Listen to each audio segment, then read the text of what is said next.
افغانستان کی طالبان حکومت نے بجٹ کا 88% غیر ترقیاتی کاموں پر خرچ کر دیا۔ افغان میڈیا کا کہنا ہے کہ ترقیاتی بجٹ 131 ارب افغانی سے کم ہو کر صرف 24 ارب افغانی رہ گئے ہیں، جبکہ 60 ارب افغانی مالیت کے منصوبے زیادہ تر علامتی بن کے رہ گئے ہیں۔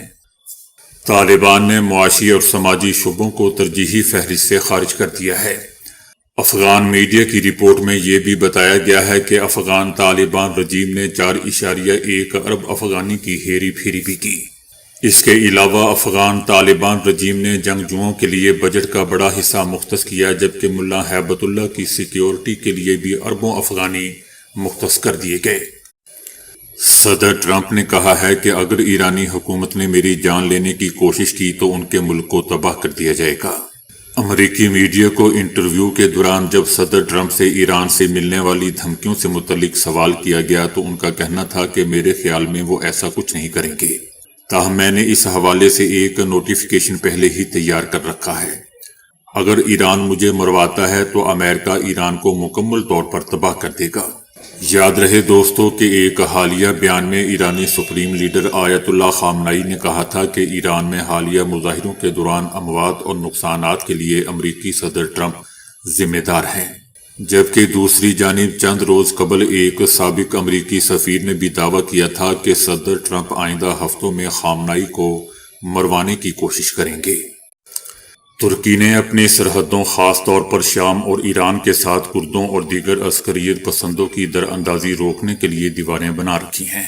کرد مظاہرے اکثر کردوں کے حقوق کے مطالبے یا شام میں کرد فورسز کے خلاف ترک کارروائیوں کے رد عمل میں ہوتے ہیں، جس میں مظاہرین کرد پرچم لہراتے اور نعرے لگاتے ہیں۔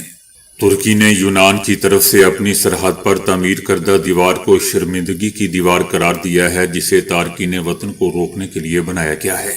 حالیہ دنوں میں ایران میں جاری کریک ڈاؤن کی وجہ سے بہت سے ایرانی شہری، جن میں کرد بھی شامل ہیں، ترکی کی سرحد عبور کر کے احتجاج کر رہے ہوتے ہیں، جسے کرد حامی مظاہرین سے جوڑا جا رہا ہے۔ کرد حامی مظاہرین کا سرحد کی دیواروں سے تعلق دوستو اس تناظر میں ہے کہ یہ دیواریں کردوں کی نقل و حرکت کو روکنے، کرد عسکریت پسندوں کو کنٹرول کرنے اور تارکین وطن کے مسئلے سے منسلک ہیں، جبکہ کرد مظاہرین ان دیواروں اور سرحدی اقدامات کی مخالفت میں یا اپنے حقوق کے لیے احتجاج کرتے رہتے ہیں۔ کرد حامی مظاہرین ترکی سے شام تک سرحدی دیوار پر چڑھے ہوئے ہیں، جبکہ سیکیورٹی فورسز نے کردوں کے زیر قبضہ علاقوں میں شامی پیش قدمی کی مخالف ہجوم کو منتشر کرنے کے لیے پانی کی توپیں اور آنسو گیس بھی استعمال کرتی ہے۔ صدر ٹرمپ نے کہا ہے کہ گرین لینڈ سے متعلق کچھ ایسا کریں گے کہ نیٹو بھی خوش اور ہم بھی خوش۔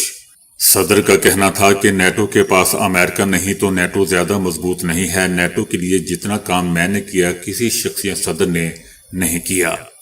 اگر میں ساتھ نہ دیتا تو آج نیٹو موجود ہی نہ ہوتا اور تاریخ میں راکھ کا ڈھیر بن گیا ہوتا۔